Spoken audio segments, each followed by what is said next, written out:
ये सुनते हैं ये कहानी गुजरात के शांत शहर अहमदाबाद में एक मध्यम वर्गीय दंपति रवि और सीमा अपनी सुनहरी सी जिंदगी जी रहे थे। शादी को 5 साल बीत चुके थे, पर उनके घर में आज तक कोई संतान नहीं आई थी। सभी रिश्तेदारों और पड़ोसियों की सलाह पर उन्होंने अनेक डॉक्टर दिखाए, घरेलू नुस्खे अपनाए, यहाँ तक कि विदेश भी गए, पर नतीजा शून्य ही रहा। हर परीक्षण और इलाज के बाद उनकी उम्मीदें ध्वस्त होती गईं और दोनों के दिलों में एक गहरी उदासी बस गई। समाज में अनचाहे सवालों का सामना करना और बिना बच्चे के रहने का ताना सुनना सीमा के लिए सबसे कठिन था। वह रो रो कर थक गई थी, पर फिर भी उसने रवि का हौसला बनाए रखा। रवि भी इस दर्द से लड़ते हुए अपनी पत्नी का साथ देता, लेकिन भीतर कहीं कोई कटुता पनप रही थी। अपने दोस्त रिश्तेदारों को जब भी वे अपनी व्यथा बताते तो एक ही सलाह मिलती, भगवान के दरबार जाओ, मनोकामना जताओ। एक दिन पास ही रहने वाली मास्टरनी, जिनकी समझदारी पर पूरे मोहल्ले का भरोसा था, उन्होंने सीमा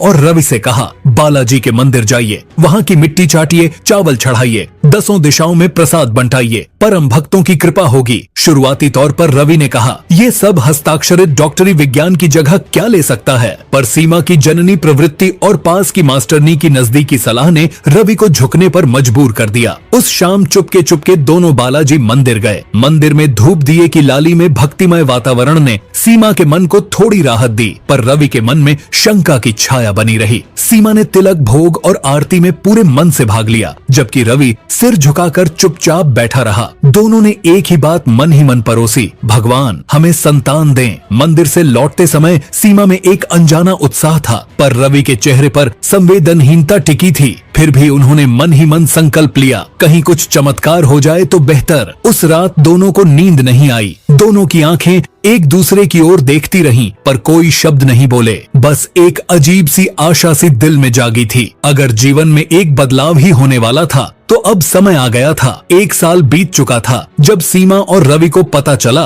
कि सीमा के गर्भ में नन्ही सी जान समाई है। पहले तो दोनों में अचरज और खुशी थी। भले ही रवि का मन अभी भी संतुष्ट न था, पर सीमा के चेहरे पर चमक लौट आई थी। जब उसने पहली बार भ्रूण की धड़कन सुनी, तो उसकी आंखों से आंसू निकल आए। ये आंसू समाधान के नहीं, बल्कि लंबे समय के इंतजार के बाद मिली खुशी के थे। समाज और घर वाले भी बधाई देने लगे। मंदिरों में भेंट चढ़ाने का सिलसिला शुरू हो गया। रवि ने सोचा था कि देवी ने सिर्फ पत्नी की मनोकामना पूरी की, पर खुद की नहीं, क्योंकि वह संतान के लिंग के विषय में बिल्कुल खामोश था। सीमा ने जब इसे नोटिस किया, तो उसने शब्दों में कुछ नहीं कहा, पर उसकी आंखों में संदेह और जोश का मिला जुला भाव था। पूजा नामक इस नन्ही कन्या के जन्म के समय पूरे मोहल्ले में उत्सव छा गया। सीमा ने तो जैसे प्राण ही प्राप्त कर लिए हों। वह रो रो कर प्रसाद बांट रही थी और मंदिरों में दीपक जला रही थी। रवि भी बेटी का नामकरण कर रहे पड़ोसियों के बीच खड़ा था, पर उसका मन कहीं खोया कुचैला सा था। उसने सोचा, एक बेटी तो ठीक है, लेकिन बेटे जैसा तो नहीं। समय बीतने के साथ ही रवि और सीमा के मन में इस नन्ही सी प्रगाढ़ता की लकीरें गहराती गईं।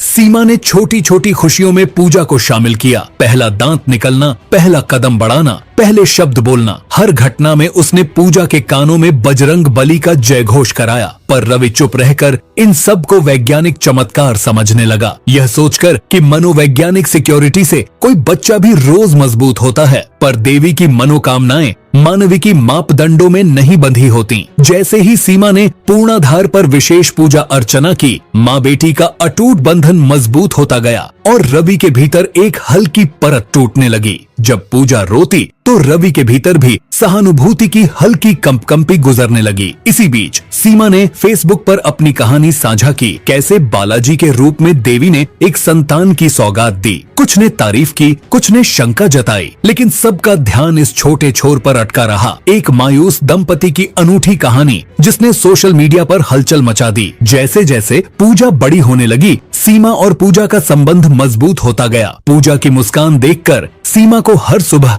एक नए उत्साह का एहसास होता। उसने बेटी को बजरंग बली की छोटी सी प्रतिमा गिफ्ट की। पूजा वही प्रतिमा अपनी झोली में रखकर सोती, जगती और खेलती।